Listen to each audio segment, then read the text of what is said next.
দাদা, আপনার একটা পার্সেল আছে। আপনি কোথায়? আপনার সামনে।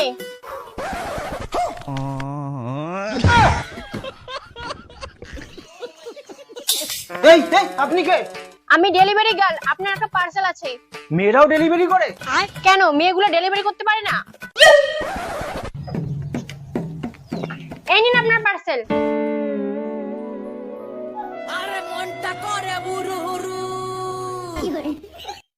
এত সুন্দর মেয়ে ডেলিভারি করে না, এরপর থেকে ঘন ঘন অর্ডার করতে হবে।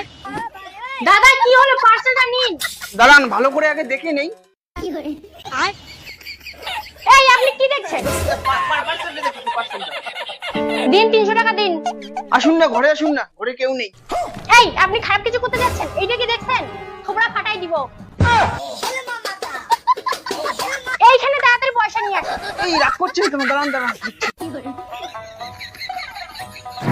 1 2 3, এখানে তো 350 টাকা আছে, 50 টাকা বেশি আছে। তোমার জন্য 50 টাকা টিপস দিলাম। জামা কেনার পয়সা ছেঁড়া জামা পরিস আর তুই আমাকে টিপ দিস?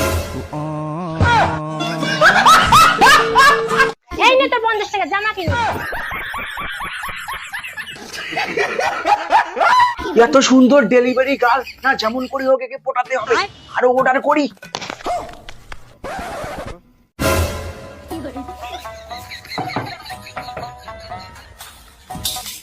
দাদা, আপনার পার্সেল আছে। এই মেয়েটা কোথায়? মেয়েটা কোন মেয়ের কথা বলছেন দাদা? আরে যে মেয়েটা সবাইকে দেয়। এই, আপনি কি কলগাল বুক করেছেন? এই আমি ওইরকম ছেলে না, আমি ভদ্র ছেলে। আরে ডেলিভারি গার্লের কথা বলতেছি। ওই মেয়েটা কোথায়? আপনি কার কথা বলতেছেন আমি চিনি না। এই নিন আপনার পার্সেল।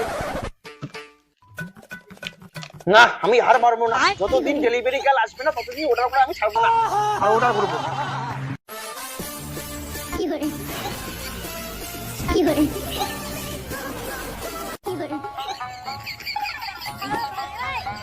অর্ডার করতে করতে ঘরটায় গুড়ান হয়ে গেল।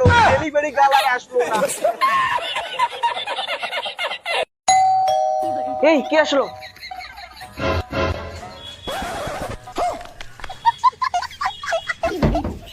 इतनी खुशी।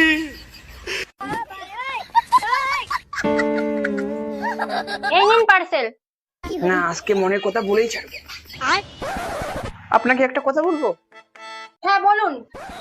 আপনি না দেখতে খুব সুন্দর, আপনার নাম্বারটা পাওয়া যাবে? দেখুন, লাইন মারার চেষ্টা করে লাভ নেই, আমি বিবাহিত।